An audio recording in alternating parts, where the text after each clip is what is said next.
ነው በየሳምንቱ በማይንድ ዊስፐር የቴሌግራም ቻናል የሚዘጋጀው ውይይት ዛሬም ቀጥሏል። ዛሬ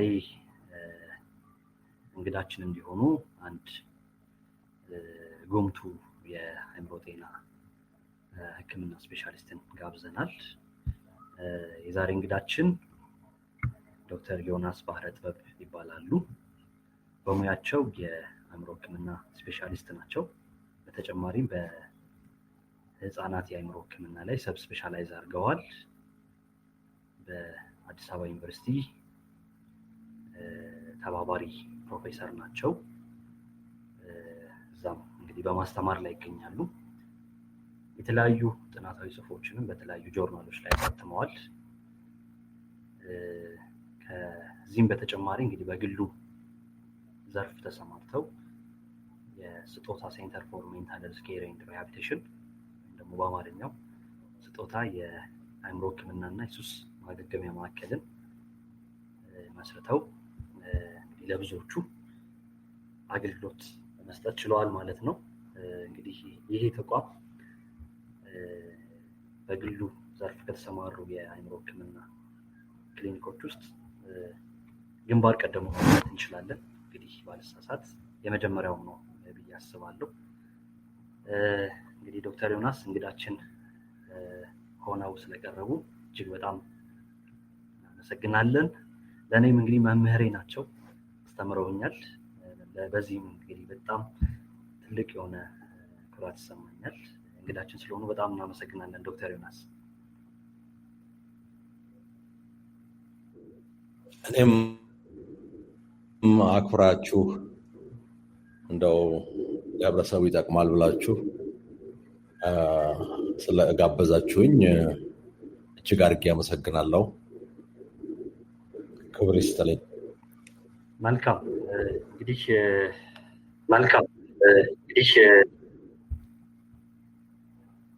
ዛሬ እንዴት ነው የምናደርገው? ርዕስ መርጠናል። ርዕሳችን በሀገራችን የአእምሮ ሕክምና እንዴት መሰጠት አለበት የሚል ነው። እንግዲህ በዚህ ዙሪያ ያጠነጠነ ውይይት ነው የሚኖረን። የያዝኳቸው ነጥቦች አሉ። እነሱን ነጥቦች አነሳና ዶክተር ዮናስ ሀሳቡ እንግዲህ አንተ እያልኩ ልቀጥል፣ አንቱ ልበል ዶክተር? አንተ እያልኩ ቀጥል እስጢፋኖስ። እሺ መልካም፣ አንተ እያልኩ ቀጥላለሁ። ስለዚህ ርዕሳችን ለማህበረሰባችን የአእምሮ ሕክምና እንዴት መሰጠት አለበት የሚል ነው። በዚህ ስር የተለያዩ ነጥቦችን ይዣለሁ። እነሱ ነጥቦች ሪፍሌክት ያደረግባቸውና ከዛም ከኦዲየንሱ ከታዳሚው የሚነሱ ጥያቄዎችን ወደ በኋላ ላይ ሰፋ ባለ ሁኔታ የምናይ ይሆናል ማለት ነው። እንግዲህ ውይይታችን ሪከርድ እንደሚደረግ ዶክተር ኖራይን ነግራኝ ነበር። ዶክተር አለሽ? አዋለሁ ዶክተር ሪከርዲንጉን አስጀምሬዋለሁ።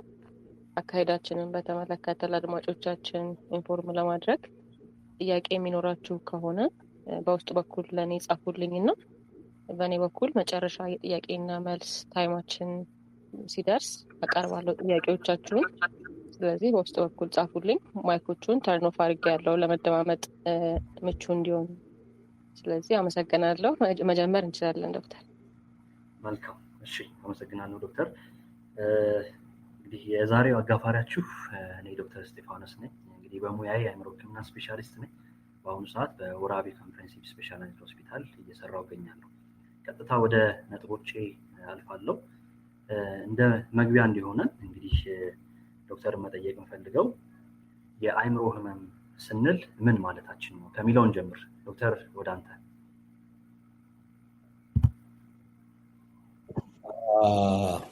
እንግዲህ የአእምሮ ህመም ስንል በጣም ብዙ ነገር ነው። በጣም እንደዚህ በአንድ በሁለት አረፍተ ነገር የሚተነተን ነገር አይደለም።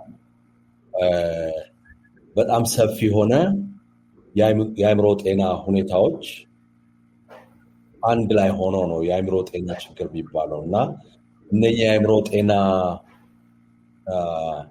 ችግር ወይም የአእምሮ ጤና ህመም የምንለው ነገር ብዙ ጊዜ ስሜታችንን፣ ሀሳባችንን፣ ባህሪያችንን የሚያውኩ ነገሮች ናቸው እና ሁላችሁም እንደምታውቁት ስሜት፣ ባህሪ እና ሀሳብ በጣም የተያያዙ ነገሮች ናቸው። አንዱ አንዱን እንደፈለገ ሊያደርግ ይችላል። ስሜታችን የሀሳባችን ነጸብራቅ ነው። ባህሪያችን በስሜታችን እንደፈለገ ሊነዳ ይችላል። ስለዚህ ስሜት፣ ባህሪ እና ሀሳብ ተናበው የሚሄዱ ከሆነ ብዙ ጊዜ የተስተካከለ የአእምሮ ጤና ይኖረናል። እነኚህ ሶስቱ ግን በትክክል ተናበው የማይሄዱ ከሆነ አንደኛው በተለይ በአእምሮ ህመም ችግር ምክንያት አፌክትድ የሚሆን ከሆነ ሰዎች የአእምሮ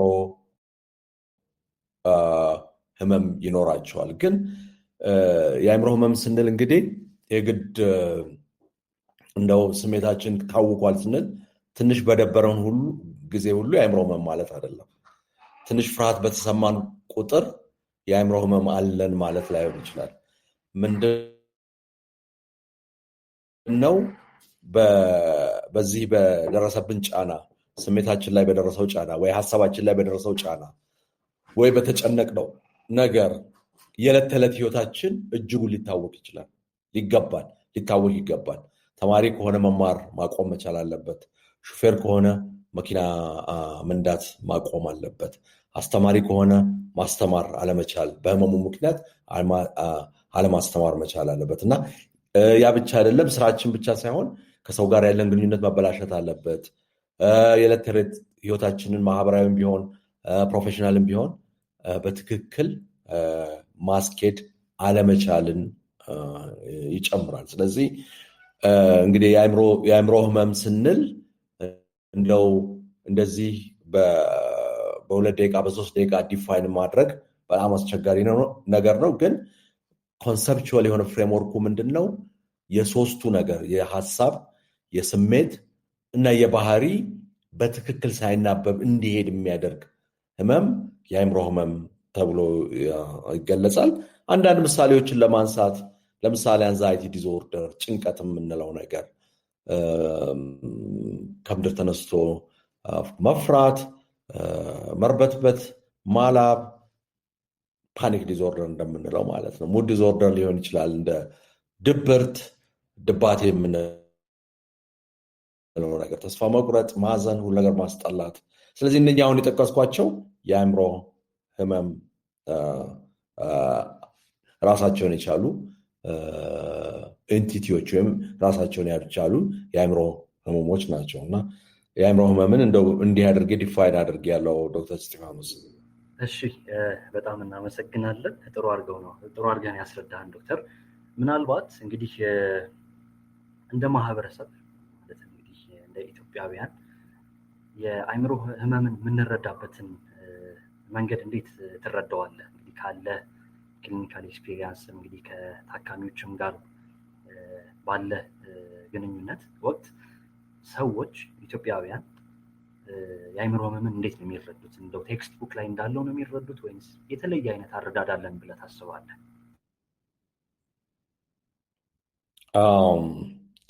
እንግዲህ ለአእምሮ ህመም ያለን ግንዛቤ ከምንድን ነው የሚቀዳው ካልከኝ፣ ከብዙ ነገራችን ነው የሚቀዳው። ከባህላችን ይቀዳል፣ ከሃይማኖታችን ይቀዳል፣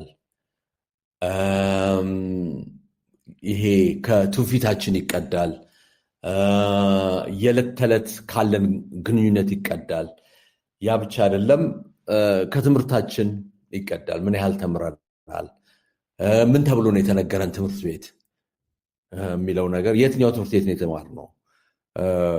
ቆሎ ትምህርት ቤት ተምረን ስለ አእምሮ ህመም መታወክ እዛኔ የተረዳ ነው ወይስ ማድራሳ ተምረን ቁርአን ስንቀራ ከዛ ነው የአእምሮ ህመምን አመለካከት የቀዳ ነው?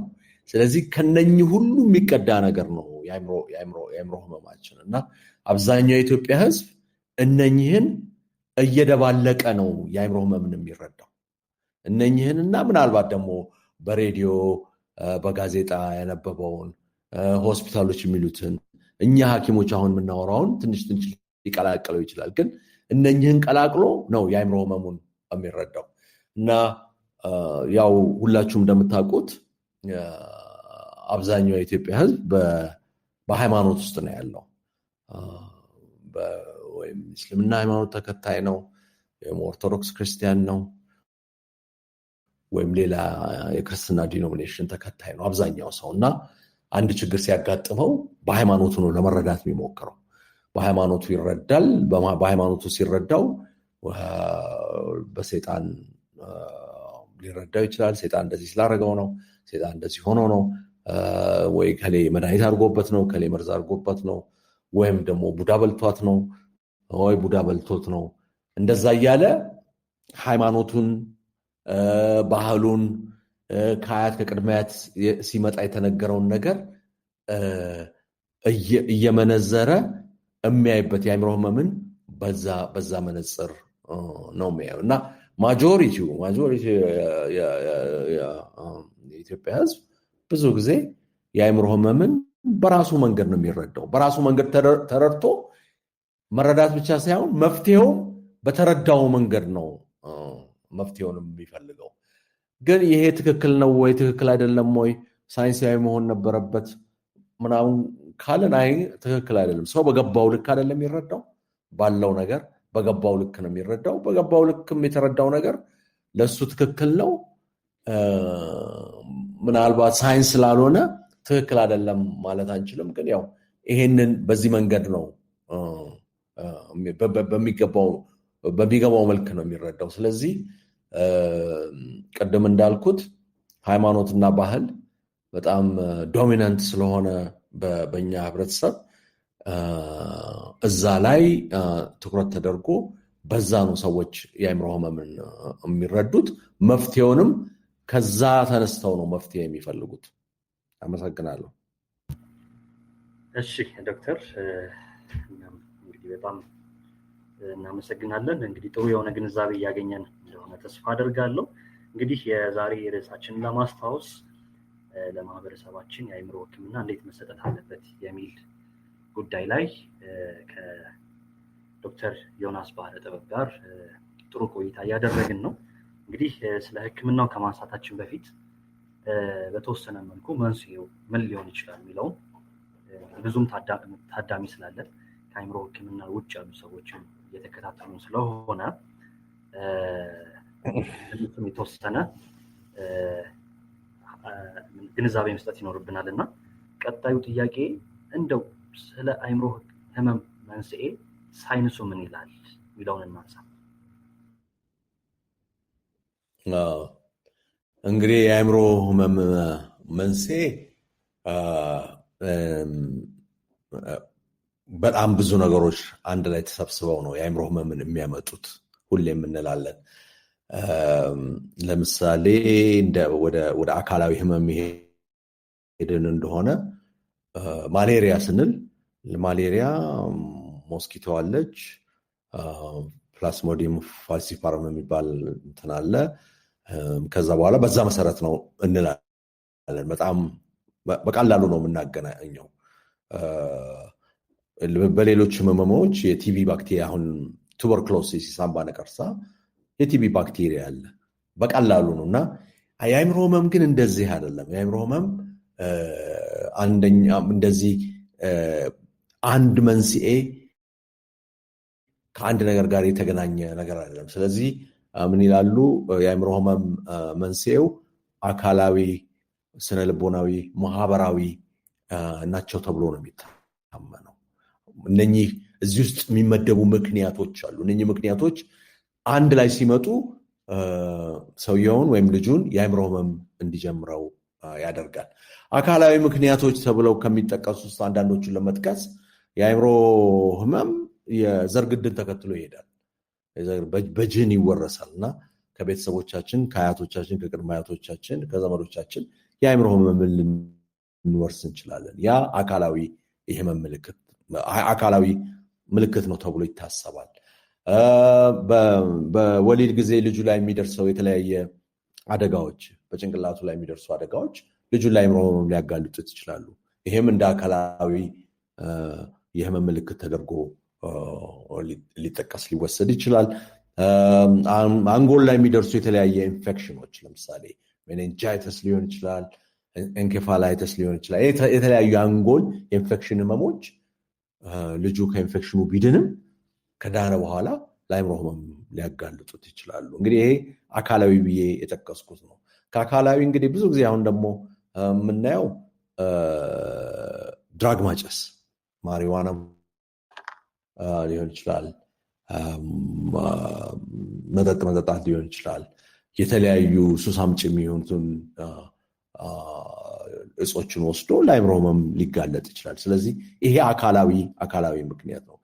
ሌላው ስነ ልቦናዊ የሆነ ምክንያት ነው። ስነ ልቦናዊ ስንል እንግዲህ ከልጅነት ጀምሮ ልጁ አስተዳደጉ እንዴት ነበር፣ ምን አይነት አካላዊ ጥቃቶችን፣ ወሲባዊ ጥቃቶችን፣ ቨርባል እንትኖችን አቢዩዞችን አልፈዋል፣ ምን አይነት ሳይኮሎጂካል ክራይሲሶች ነበሩት በልጅነቱ፣ ካደገስ በኋላ እነኚህ ልጁን ሲያድግ ለአእምሮ ህመም ሊያጋልጡ ይችላሉ። ማህበራዊ የሚባሉ ምክንያቶች አሉ። ማህበራዊ ምክንያቶች እንግዲህ ማህበራዊ ችግሮቻችን ሊሆኑ ይችላሉ።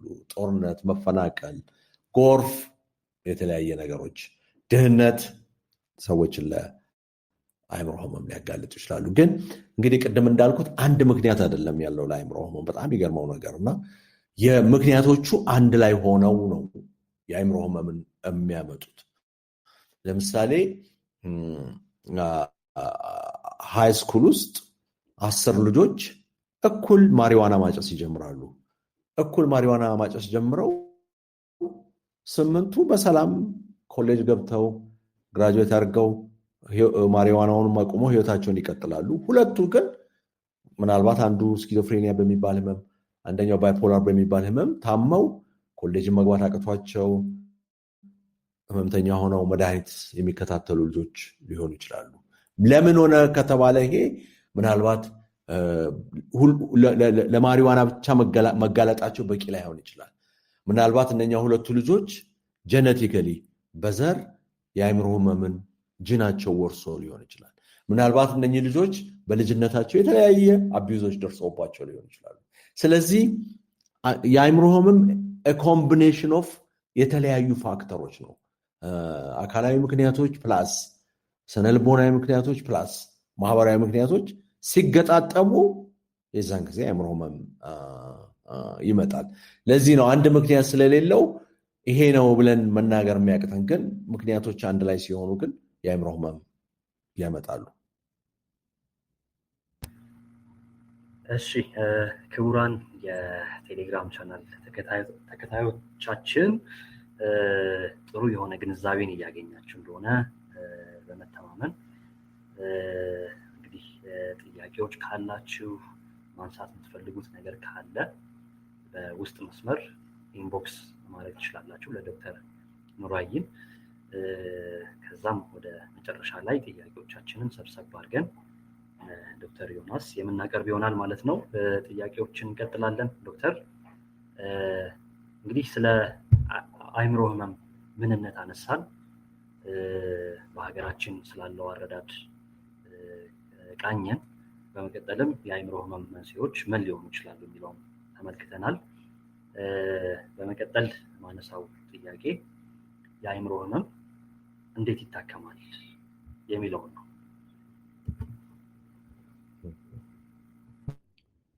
አዎ የአእምሮ ህመም እንግዲህ ልክ መንስኤዎችን እንደተረዳንበት የአእምሮ ህመም እንዴት ይታከማል የሚለው ነገር ባዮሎጂካሊ በአካላዊ፣ ሳይኮሎጂካሊ በስነልቦና፣ ሶስተኛው ማህበራዊ ሶሻሊ፣ እኔ በሶስቱ የአእምሮ ህመምን ልናክም እንችላለን። እንግዲህ ባዮሎጂካል ትሪትመንት ኦፍ የአእምሮ ህመም ባዮሎጂካሊ እንዴት ነው የሚታከመው ከተባለ እንግዲህ ልክ እንደሌላው ህመም የአእምሮ ህመም የሚታዘዙ መድኃኒቶች አሉት። የሚታዘዙ መድኃኒቶች የሚሰጡ መድኃኒቶች አሉ። እነኚህ መድኃኒቶች አንዳንዱ ለረጅም ጊዜ ይወሰዳሉ፣ አንዳንዶቹ ለአጭር ጊዜ ይሰጣሉ፣ እንደየችግሩ ማለት ነው። የመርፌ ሕክምና ለመርፌ ሊወጋ ይችላል ልጁ። ለጊዜው ብቻ የሚሰጥ መርፌ ሊሆን ይችላል ለማረጋጋት። በወር አንዴ ብቻ የሚወሰድ መርፌ ሊሆን ይችላል። እነዚህ በሙሉ ባዮሎጂካል ሕክምናዎች ናቸው። በ3 ወር የሚወጋ መርፌ ሊሆን ይችላል። በ6 ወር የሚወጉ መርፌዎች መጥተዋል። አሁን በአመት አንዴ የሚወጋ መርፌ መጥቷል። እና እነኚህ በሙሉ አሁን የጠቀስኳቸው በሙሉ ባዮሎጂካል የሚባሉ ሕክምናዎች ናቸው። ከባዮሎጂካል ሕክምናዎች ሌላ በተጨማሪ አሁን እኛ ሀገርም ያለው ኤሌክትሮኮንቨልሲቭ ቴራፒ የሚባል ነገር አለ። የኤሌክትሪክ ሕክምና ነው። ይህ በጣም የሚገርም ሕክምና ነው። ብዙ ሰዎች በቀላሉ በተለይ በትክክል ከተመረጡና በትክክል ለነሱ የሚገባውን ነገር ከተከተልን ብዙ ሰዎች በዚህ በጣም ርካሽ በሆነ ግን በደንብ የሚፈውስ ሕክምና ሰዎች አግኝተው በጣም ጥሩ ይሆናሉ። ስለዚህ ኤሌክትሮኮንቨልሲቭ ቴራፒ እንለዋለን፣ ወይም ደግሞ ኢሲቲ እንደ አብሪቬሽን ይጠሩታል። የኤሌክትሪክ ሕክምናም የባዮሎጂካል ሕክምና አንዱ ክፍል ነው። እኛ ሀገር የሌለ ግን አሁን ዓለም ላይ በጣም ደግሞ ገኖ የወጣ ነገር ቲኤምኤስ የሚባል ነገር አለ። እሱም ባዮሎጂካል ሕክምና ነው። ትራንስ ማግኔቲክ ስቲሙለስ እና ማግኔቶች ከማግኔቶች የሚወጡት ኃይል ፓወር ዲፕሬሽንን እና የተለያዩ ኦሲዲን የተለያዩ ከጭንቀት ጋር የተያያዙ ነገሮችን ያከማሉ። እነኚህም ቲኤምኤስ ያልኳቸው ነገር ባዮሎጂካል የሆኑ ሕክምናዎች ናቸው። እና ግን እንግዲህ እነኚህን መድኃኒቶችም ለማዘዝ ቅድም የጠቀሱትን ኢሲቲም ቲኤምኤስንም ለማዘዝ ጥሩ የሳይንስ ባክግራውንድ ይፈልጋል። መድኃኒቱ ራይት ኤንድ ሌፍት ሲታዘዝ ብዙ ሳይድ ኢፌክት ያመጣል። ከፍተኛ ክትትል ይፈልጋል። ምናልባት አንዳንድ መድኃኒቶች አሉ በደም ደግሞ ሞኒተር እየተደረጉ የሚሰጡ። ስለዚህ የዚህ የባዮሎጂካል ሕክምናው ሳይንሱ በጣም ውስብስብ ነው። እንደምናስበው ቀላል ነገር አይደለም። አሁን ማላሪያ ብለን የማላሪያ መድኃኒት ሰዎች ወስደው ደህና ይሆናሉ ዝም ብለው ከሱቅ ከፋርማሲ ገዝተው። የአእምሮ ህመም ግን በዛ መንገድ አይደለም የሚታከመው። በእንደዛ ሊሆን አይችልም። በጣም ውስብስብ ነው። ለአንደኛው ሰው ዲፕረስድ ለሆነ ሰው የሰራው መድኃኒት ለሌላኛው ላይ ሰራ ይችላል። አንደኛው ዲፕረስድ የሆነ ሰውዬ መውሰድ የሌለበትን ነገር ልንሰጠው እንችላለን። ስለዚህ በጣም ጥልቅ ሳይንስ ነው። ጥልቅ ትምህርት ይፈልጋል። ጥልቅ መመራመር ይፈልጋል። እና ደግሞ ሁሌም የምንላለን እኛ የአእምሮ ሕክምና እኮ ሃይሊ ኢንዲቪዥዋላይዝድ ነው። ምን ማለት ነው? በሰውየው ልክ ነው መሰራት ያለበት። በሰውየው ልክ ነው መሰፋት ያለበት። ባይፖላር ስለሆነ ወይ ስኪዞፍሬኒያ ስላለው ሁሉም ስኪዞፍሬኒያ አንድ አይነት መድኃኒት ያገኛል ማለት አይደለም። ያ የሰውየው ስኪዞፍሬኒያ የራሱ ነው፣ የሰውየው ነው። በራሱ ስነ ልቦና ላይ የተገነባው፣ በራሱ ፕሮፌሽናል ካፓሲቲ ላይ የተገባው። በዚህ ላይ ሱስ ይኖራል፣ ሱስ አይኖርም፣ ራሱን የቻለ ነገር ነው። ቤተሰብ ይኖራል፣ አይኖርም። ገነው የወጡ ሲምፕተሞች ከሌላኛው ስኪዞፍሬኒያ ሊለዩ ይችላሉ። ስለዚህ ሃይሊ ተለርድ ስለሆነ ከህመምተኛው ጋር በጣም የጠበቀ ግንኙነት ይፈልጋል። ስለዚህ እንደ ውስብስብ ሆኖ የማገኘው ነገር እኔ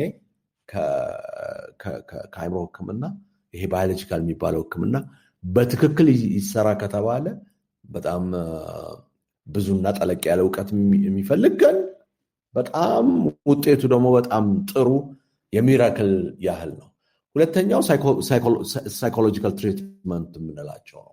ሳይኮሎጂካል ትሪትመንት በጣም ብዙ ነገር እዛ ውስጥ ሊገባ ይችላል። ሳይኮሎጂካል ትሪትመንት ብለን እነኚህ ቴራፒዎችን በሙሉ እናስገባ እንችላለን። በተለይ መረጃ ላይ የተመሰረቱ ቴራፒዎች አሉ። እንደ ኮግኒቲቭ ቢሄቪራል ቴራፒ፣ ሲቢቲ፣ አይፒቲ፣ ትራውማ ፎከስድ ሲቢቲዎች እነኚህ በጣም ጥሩ መረጃ ያላቸው ጥሩ ኤቪደንስ፣ ሳይንቲፊክ ኤቪደንስ፣ የሪሰርች ኤቪደንስ ያላቸው ሰዎች ሲታከሙ የመድኃኒቱን ያህል ለውጥ ሊያመጡ ይችላሉ።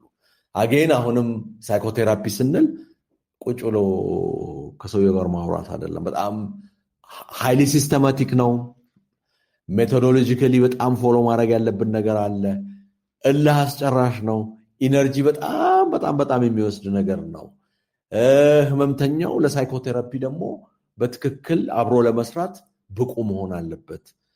ብቁ ካልሆነ ሳይኮቴራፒ ብቻ ለመስጠት በጣም በጣም ይከብዳል። እና ደግሞ የትኛውን ሳይኮቴራፒ ለሰውየው እንሰጠው? ምንድን ነው? አይፒቲ ነው? ሲቢቲ ነው? ምናምን ነው። እና ሳይኮቴራፒም ሲባል አሁን ዝም ብለን ለማለት ያህል ስንል ሳይኮቴራፒ አግኝቶ እንላለን። ሳይኮቴራፒ በጣም ጠለቅ ያለ ነገር ነው። ጥብቅ እውቀት ይፈልጋል። ቴራፒስቶች በደንብ ቁጭ ብለው ማኑዋል ቤዝድ በሆነ መንገድ የሚሰሩት በ10ም በ15ም ሴሽን የሚሰሩት ጠለቅ ያለ ነገር ነው። እንግዲህ እነኚህ አሁን ቴራፒዎቹን ነው ለመግለጽ የሞከርኩት። እንግዲህ ሌሎች ተጨማሪ ነገሮች አሉ። አርት ቴራፒ አለ፣ እንደገና ሚውዚክ ቴራፒ አለ። እነኚህ ሙሉ አዳዲስ የመጡ የቴራፒ አይነቶች ናቸው። እንግዲህ ሌላው የአእምሮ ሕክምና የሚታከመው ማህበራዊ በሆነ መንገድ ነው እና ማህበራዊ መንገዱ እንደውም በጣም አስቸጋሪውና በእኛ ሀገር ኮንቴክስት በጣም አስቸጋሪውና የምንቸገርበት ሁሉም ዶክተር እስጢፋኖስ ሊያግዘኝ ይችላል። ማህበራዊ ሕክምናው በጣም ከባድ ነው። ምክንያቱም ማህበራዊ ሕክምና ስንል ለህመምተኛው መድኃኒት መግዛት፣ ምግቡን በቀን 3 ጊዜ መብላቱ ማረጋገጥ፣ መጠለያ መኖሩ ማረጋገጥ፣ መልበሱን ሃይጂኑ እንዲጠብቅ የሚንከባከበው ነገር፣ ወጥቶ ትንሽ የሚዝናናበት ነገር ማግኘቱን፣ አካላዊ ጤና ችግር ሲያጋጥመው የሚታከምበትን መንገድ፣ ኒሞኒያም ያመዋል፣ ማሌሪያም ያመዋል፣ ሌላም ነገር ብቻ ማህበራዊ ይሄ ሶሻል ወርክ የሚሰሩ ሶሻሎጂስቶች የሚሰሩት ነገር በጣም ብዙ ነገር አለ። ግን ፓርት ኦፍ ህክምና ነው። የእኛን ማህበራዊ ህክምና ብዙ ጊዜ የተሸከሙት ቤተሰቦች ናቸው። ቤተሰቦች ልጃቸውን በግድ አስገድደው ሆስፒታል ያመጣሉ። በግድ ሆስፒታል አምጥተው ህክምና እንዲከታተል ያደርጋሉ። ቤት ወስደው ምግብ ይመግባሉ፣ ያጥባሉ፣ ልብስ ይቀይራሉ፣ መድኃኒት ያወጣሉ። በቀጠሮ ቀን እየወሰዱ ሐኪም ጋር ያቀርባሉ። ያለውን ችግር ይናገራሉ። ከዛ በኋላ ደግሞ ስራም ከተባለ ስራ ፈልገው ያስገባሉ። የኛ ሀገር ቤተሰቦች ከሶሻል ወርከር በላይ ናቸው። ኖርዝ አሜሪካ፣ ዩሮፕ ሰው ከታመመ የመንግስት ዕዳ ነው። እኛ ጋር ግን ሰው ከታመመ ሰው አእምሮውን ካመሙ የቤተሰብ ዕዳ ነው እና በአእምሮ ሕክምና ጊዜ ከቤተሰብ ጋር እጅና ጓንት ሆኖ መስራት፣ እነሱ መደገፍ፣ እነሱ የተሻለ ለህመምተኛው እንዲያደርጉ የትሪትመንቱ አካል እንዲሆኑ ግፊት ማድረግ በጣም አስፈላጊ ነገር ነው። እንግዲህ ስለዚህ አሁን ምን ጠቀስኩኝ? አካላዊ ሕክምና አለ፣ የስነ ልቦና ሕክምና አለ እና ማህበራዊ ሕክምና አለ። አራተኛውና እንግዲህ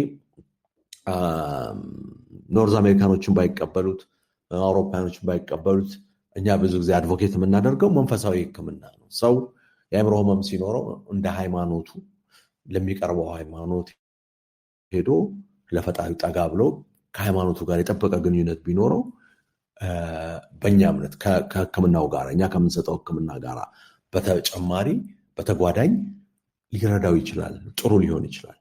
ምናልባት ወደ ሃይማኖት ሲሄድ ሃይማኖቱ እንዳይጠጣም እንዳይቅምም ማሪዋና እንዳያጨስም ስለሚከለክለው ይሄ ደግሞ ሲደማመር ለህመሙ ጥሩ ውጤት እንዲሆነው ያደርገዋል።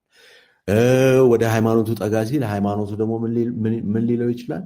ይህ ዓለም እኮ ዋጋ የለውም፣ ዓለሙ ምንም ዋጋ የለውም፣ ለሰማይ ቤትህ ስራ፣ ስለዚህ ስለ ሰማይ ቤትህን አስብ፣ ይሄ ሁሉ ችግር ያልፈዋል፣ ዓለም ታልፋለች ብሎ ሲነግረው ደግሞ እሱ ዲፕረስድ የሆነው ወይም ደግሞ የድብርት ህመም ያለው ባለው ነገር ነው ተስፋ የሚቆርጠው። ባለው ነገር ተስፋ ያስቆርጠዋል። ዓለም በሙሉ የጠላችሁ ይመስለዋል። ሰዎች ሁሉ እሱ በመጥፎ የሚያዩት ይመስለዋል።